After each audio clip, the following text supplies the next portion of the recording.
Салам достор, биз Кыргыз Travel'дын 10-15 күндүк саякаты башталды. Биринчи локациябыз Сусамыр. Жалпы катышуучулар бул жерде жолугуп.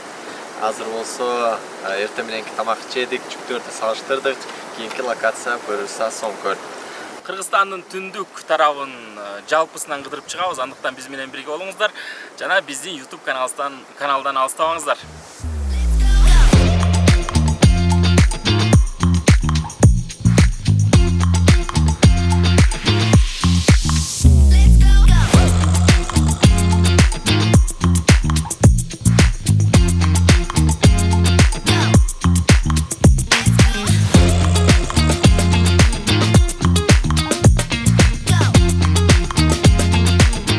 Кайсы десене, көтөрүп коюңузчу десене мейли деп, эки ушундай таш жаткан экен, ата ошонун бирөөсүн отун көтөргөндө эле көтөрүп чыгыптыр да. Көтөрүп чыгып туруп, кана балдар эми мен көтөрдүм мынакей. Күчүңдү сынадыңар деп анан жерди кастырып туруп, анан буга чейин ата өзү сайып койгон.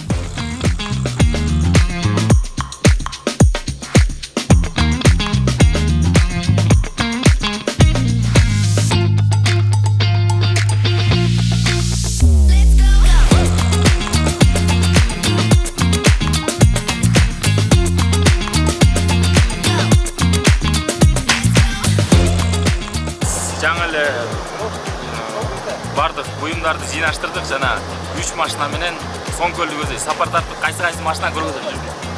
Биринчи Мол Жуас Оранды. Баллондорун майкалгыла баллон.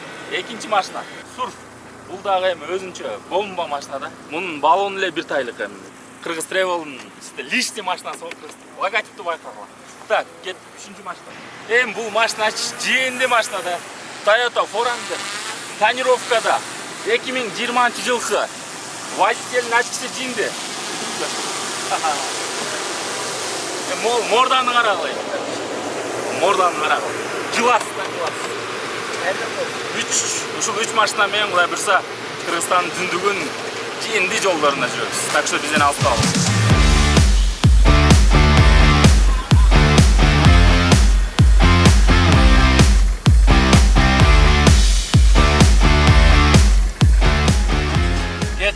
Ак жол азыр Кара Кече менен Соңкөлгө чыккан атабыз.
Саякат узулануда жолдон Соңкөлгө өтүп бара жатып, Кожомкул Болбондун айылына кирдик. Ал жерден Кожомкул Болбондун жашаган үйү бар экен бул жерде. Азыр музей болуп калган.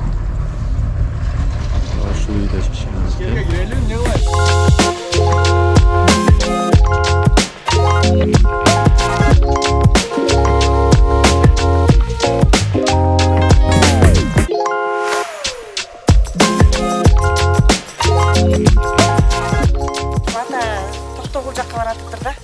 Ошактан илгери деген жанагы мал жеген туз, киши жеген тузду ташып экен атачы илгери.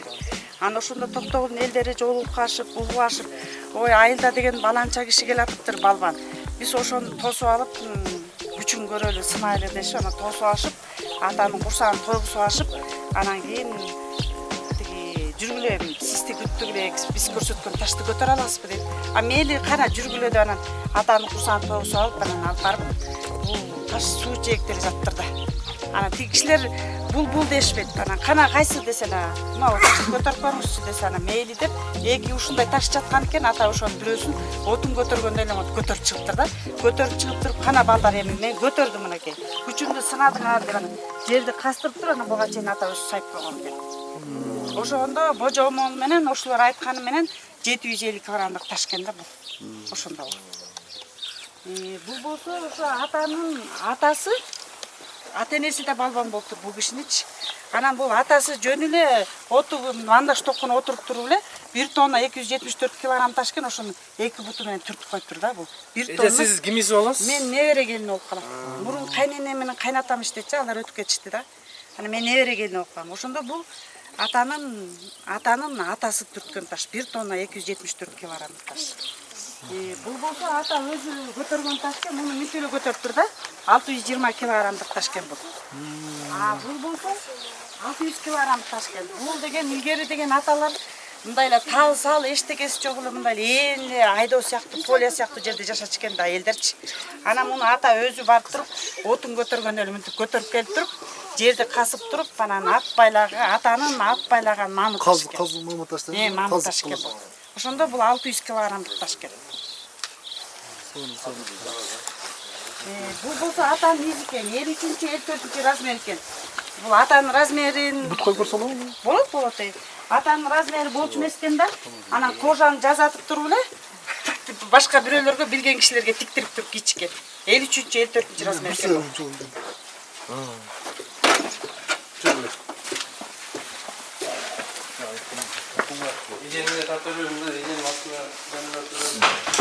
Мынакей атанын ошо бул болсо музей 89-жылы салынган. Мынакей атанын өзүнүн темелери, не кылган, не деген бир сыйра окуп көрсөң, анан түшүнмөңүздөр суроо мен жооп берем. Мына биякта да бар да атанын немелери мынакей. Канча баласы болгон? Атанын 2 баласы болуптур. Биринчи аялынан 2 бала болуптур да. Алар Алымбек, Турунбек деген 2 баласы 11-12 жашында эле балбан болуп төрөлүптүр да. Анан элдер таң калчу экен, ой, баланчанын 2 баласы өзүнөн ашып күчтүү балбан болмок болду деп элдин көзү тип, тайларды да торпокторду так көтөрчү экен да 11-10 жашында. Анан 2 баласы өлүп калыптыр. Анан апасы да көпкө жетпей өлүп калып, анан кийинки аялы мага окшогон кичинекей кемпирди алыптыр дагы балдары майдаланып кеттир. Азыр кемпирдин 2 балдары бар. Анын балдары сиздердей эле бойлору узун жок, балбандык жок. Канча небеси бар? Бул кайнатамдан 6 кыз 4 эркек бар. Бирок кыздарынын колдору аябай чоң здоровый да, а бирок балдары сиздердей эле болуп калган да. Менин балдарым сиздердей эле. Эми 7 атадан кийин чыгышы мүмкүн деп айтылат, анан эми убакыт көрсөтөт да. Бул ата 55-жылы кайтыш болуптур. 67 жашында жүрөк оорусунан кайтыш болуптур ата. Эрте эле кетиптир да атачы. Ата 55-жылы кайтыш болгондон кийинки, өлгөндөн кийинки калган кийимдер экен да. Ошондо бул байгичеси могурек экспонаттарды, могу кийимдердин баары өлгөндө тууганда алып кеткенден кийин калган кийимдер экен. Бул болсо ошо атанын айыл өкмөтүндө сессия болуп иштеп турганда эме сый кийим экен да. Анда санда жумушка чыкканда кийген кийим экен. Бул болсо шым экен ата.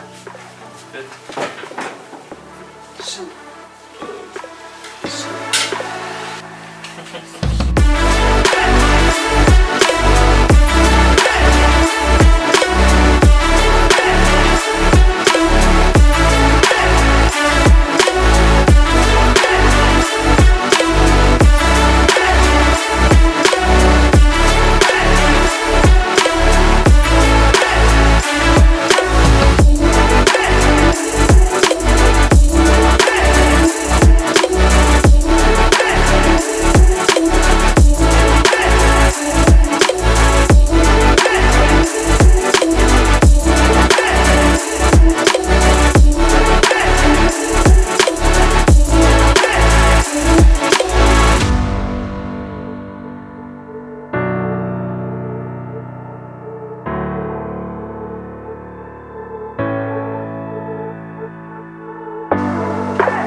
Достор, ар бир саякатта, ар бир походдо сөзсүз бир приключение болуш керек, кызыктуу болот.